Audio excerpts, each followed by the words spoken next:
হয়, ইতিমধ্যে বিভিন্ন ঠাইত যি গৰু গা ধোৱা পৰম্পৰা আছে গৰু বিহুৰ দিনাখন সেয়া প্ৰায় এতিয়া শেষ হৈছেহি আৰু বৰ্তমান মই এটা বিশেষ পৰম্পৰা দেখুৱাবলৈ চেষ্টা কৰিছোঁ। বিহুৰ লগত সংগতি ৰাখি যিহেতু 100 এবিধ শাক খায় বুলি কোৱা হয় আৰু বিভিন্ন ঠাইত তাৰ সলনি আমলৈ টোপ খায় আৰু আমলৈ টোপ পৰা এটা বিশেষ এটা আনন্দ থাকে বিহুৰ দিনাখন। আমি সেই কিছু পৰম্পৰা দেখুৱাবলৈ চেষ্টা কৰিছোঁ। যিহেতু মই জকাই অঞ্চলত আছোঁ, ইয়াৰ বৰবিল গাঁৱত উপস্থিত আছোঁ। ইয়াত এতিয়া আমলৈ টোপ এইদৰে বিহুৰ লগত সংগতি ৰাখি আমলৈ টোপ পৰা হৈছে। আমি সেই পৰিৱেশটো দেখুৱাবলৈ চেষ্টা কৰিছোঁ আৰু কিদৰে পৰা হয় আমলৈ টোপ সেয়া আমি দেখুৱাবলৈ চেষ্টা কৰিছোঁ। আৰু যিহেতু আমলৈ টোপৰ যথেষ্ট এইটো সময়ত ডিমাণ্ড থাকে, যথেষ্ট চাহিদা থাকে। যদি কিনিবলৈ যোৱা যায় 1 কেজি আমলৈ টোপ বৰ্তমান সময়ত 1200 বা 1500 টকাকৈ বজাৰ দৰত বিক্ৰী হৈছে আৰু আমলৈ টোপ এইদৰে এতিয়া ঘৰে ঘৰে পৰা হৈছে। আমি সেই দৃশ্য দেখুৱাবলৈ চেষ্টা কৰিছোঁ আৰু অতি সাৱধানে দেখাবলগীয়া হয়, কাৰণ আমলৈ পৰুৱাই যি ধৰণে বিন্ধে আচলতে খুব সেয়া বহুত আচলতে দুখ পোৱাকৈ বিন্ধে। গতিকে খুব সাৱধানে ইয়াত আমি দৃশ্য গ্ৰহণ কৰিবলগীয়া হৈছে। আৰু যদি অভ্যাস থকা লোক হয়, আমাৰ দৰে যাসকলৰ অভ্যাস নাথাকে আমলৈ পৰুৱা ওচৰলৈ অহা, তেওঁলোকৰ কাৰণে যথেষ্ট আচলতে বেয়া। আমি কিছু এই বিষয়ে কথা পাতিবলৈ চেষ্টা কৰিম। আৰু আমি দেখিছোঁ যে বিহুৰ লগত সংগতি ৰাখি বহুতে 100 এবিধ শাক খায়, তাৰ সলনি বহু গাঁৱত আমি বহু ঠাইত আমি দেখোঁ যে আমলৈ পৰুৱা আমলৈ টোপ খায়। গতিকে আমলৈ টোপ পৰাও এটা পৰম্পৰা থাকে আজিৰ দিনটোত। আৰু আম গছত যদি আমলৈ বাঁহ হয় খুব এটা ভাল হয় বুলি কয় এটা টোপকেইটা, কি কয়? হয়, এইটো পৰম্পৰা, আমাৰ পৰম্পৰা ৰক্ষা কৰি বহুত লোকে আমলৈ টোপ খায় বা আমলৈ পৰুৱা খায়।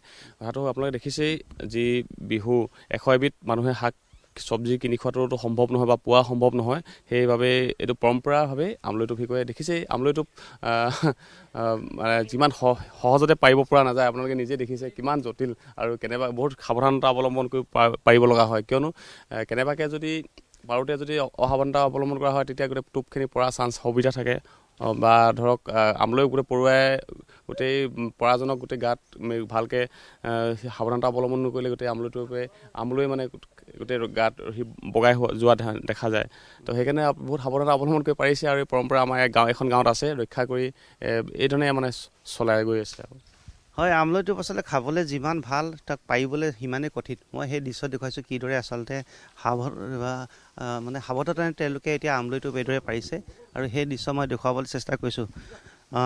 আৰু এইদৰে এতিয়া যিহেতু আমলৈ টোপ খোৱাৰ যিটো বিহুৰ দিনাখন এটা পৰম্পৰা, 100 এবিধ শাক যিহেতু পাবলৈ বৰ্তমান সময়ত কিছু কঠিন, সেই 100 এবিধ শাক গোটাবলৈ কিছু কঠিন। গতিকে তাৰ সলনি আমলৈ টোপ খোৱা এটা পৰম্পৰা আছে আৰু সেই পৰম্পৰাই তেওঁলোকে এইদৰে ৰক্ষা কৰিছে। আৰু এইদৰে এতিয়া আমলৈ টোপ গছৰ পৰা হৈছে। আমি সেই দৃশ্য দেখুৱাবলৈ চেষ্টা কৰিছোঁ। টোপ এই আমলৈ বাঁহটো চাগে ৰাখি থৈছিলে বিহুদিনাখন পাৰিম বুলি ৰাখি থৈছিলোঁ। আজি পোৱা হৈছে, তাকে ভাল টোপ ওলাব চাগে, ভাল টোপ ওলাব ডাঙৰ। তাকে ৰাইজক খুৱাব লাগিব এতিয়া, তেনেকুৱা আৰু কি কৰিম আৰু। এইটো অভ্যাস নাথাকিলে দিগদাৰ আছে অকণমান, বহুত জোৰছে ই বিন্ধে বিন্ধে হাত চাত চাল ছিগি যায় আৰু তেনেকুৱা ছিষ্টেমত পাৰিব নাজানিলে। হয়, যদি পাৰিব নাজানে বা যদি সাৱধান হৈ নাথাকে, আমলৈ যি পৰুৱা থাকে, আমলৈ পৰুৱাই বৰ বেয়াকৈ বিন্ধে। কিন্তু এইদৰে এতিয়া আমলৈ টোপ পৰা যিটো তেওঁলোকে চেষ্টা অব্যাহত ৰাখিছে, আমি সেয়া দৃশ্য দেখুৱাবলৈ চেষ্টা কৰিছোঁ কিদৰে আচলতে তেওঁলোকে এই আমলৈ টোপ তেওঁলোকে এইদৰে এতিয়া পাৰিছে। কিন্তু যথেষ্ট সাৱধান হৈহে তেওঁলোকে এইখিনি কাম আগবঢ়াবলৈ চেষ্টা কৰিছে। আৰু এইদৰে বিহুৰ যি এটা বিশেষ পৰম্পৰা থাকে, সেই পৰম্পৰা ৰক্ষা কৰা তেওঁলোকে বৰ্তমান চেষ্টা অব্যাহত ৰাখিছে। যিহেতু তলৰ পৰা হাঁকুটি লগাই পাৰিব পৰা নাই, গতিকে এজনে ওপৰলৈ উঠি যোৱা আমি দেখিছোঁ। আৰু এইদৰে এতিয়া যিহেতু আমলৈ টোপ যি এটা খোৱা বা আমলৈ টোপ পৰা যি পৰম্পৰা থাকে, সেই পৰম্পৰা 100 এবিধ শাকৰ সলনি যিহেতু আমলৈ টোপ বিভিন্ন ঠাইত খায়, সেই পৰম্পৰাও এই বৰবিল গাঁৱত দেখা পোৱা গৈছে। আৰু এইদৰে তেওঁলোকে এতিয়া আমলৈ টোপ পাৰিবলৈ এইদৰে গছৰ ওপৰত উঠি গৈছে। আমি সেই দৃশ্য পোনপটীয়াকৈ দেখুৱাবলৈ চেষ্টা কৰিছোঁ। আৰু এই চহা জীৱনৰ এক বিশেষ দৃশ্য, এয়া বিহুৰ লগত সংগতি থকা এক বিশেষ পৰম্পৰা বা বিশেষ দৃশ্য আমি দেখুৱাবলৈ চেষ্টা কৰিছোঁ। আৰু গ্ৰাম্য জীৱনত এইবিলাক দৃশ্য সাধাৰণতে দেখিবলৈ পোৱা যায়, যিবিলাক আচলতে চহৰ অঞ্চলত দেখিবলৈ পোৱা নাযায়। চহৰ অঞ্চলত যদি আপুনি বজাৰলৈ যায় আমলৈ টোপ হয়তো কিনিবলৈ পাব। এইটো এতিয়া আমলৈ টোপটো তেওঁলোকে যিটো আমলৈ বাঁহ সেয়া এইদৰে এতিয়া পাৰিছে, কিন্তু ইয়াৰ ওচৰলৈ যোৱাটো সাধাৰণ লোকৰ বাবে অভ্যাস নাথাকিলে বৰ কঠিন হয়, কাৰণ যথেষ্ট জোৰছে তেওঁলোকে আমলৈ পৰুৱাই বিন্ধে। আমি সেয়া দেখিছোঁ। টোপ আচলতে আছে নাই? টোপ ডাঙৰ টোপে আছে, ডাঙৰ টোপে আছে, ডাঙৰ। ওচৰলৈ যাবই নোৱাৰি নহয় এতিয়া।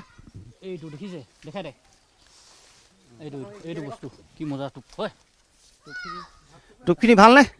ভালে ভাল। আচলতে অভ্যাস নাথাকিলে ওচৰলৈ যাবই নোৱাৰি, পৰুৱাই বিন্ধিলে চাগে গোটেই গাতে। পৰুৱাই পিন্ধিলে মানে এতিয়া আমুলি কামুৰিছে।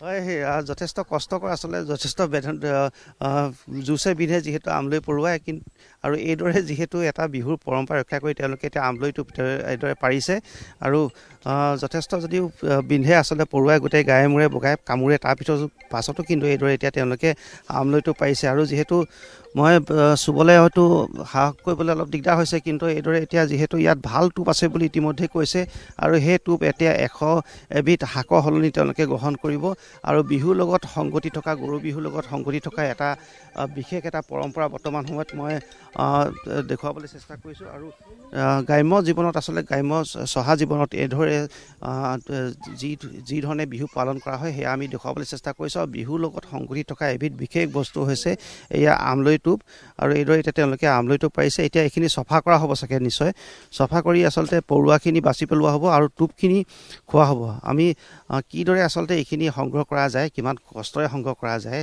আৰু আনন্দ ফূৰ্তিৰ মাজেৰে সংগ্ৰহ কৰা যায় সেইখিনি আমি দেখুৱাবলৈ চেষ্টা কৰিছোঁ কিন্তু যিসকল লোকৰ অভ্যাস নাথাকে তেওঁলোকে ওচৰলৈ যোৱাটো উচিত নহয় কাৰণ যিটো এয়া আমলৈ যি ৰঙা ৰঙা ডাঙৰ পৰুৱাটোৱে বহুত জোৰছে বিন্ধে বুলি কোৱা হয় আৰু যথেষ্ট বিষ হয় আচলতে গতিকে এতিয়া এইদৰে তেওঁলোকে যিহেতু আমলৈ বাঁহ ভাঙি এইদৰে এতিয়া আমলৈ টোপ তেওঁলোকে গুচাইছে আৰু আচলতে ওচৰলৈ যোৱাটো বৰ্তমান যিহেতু সম্ভৱ নহয় সাধাৰণ লোকৰ কাৰণে যাৰ অভ্যাস নাথাকে আচলতে আৰু এইদৰে এতিয়া বিহুৰ বিশেষ পৰম্পৰা দেখুৱাব পৰা গৈছে বৃহত্তৰ জকাই অঞ্চলৰ বৰবিল এখন গাঁৱত আৰু পুৱাৰ ভাগত যিহেতু গৰু গা ধোৱা হৈছিল আৰু এতিয়া তাৰপিছতে এতিয়া আমলৈ টোপ এইদৰে পৰা হৈছে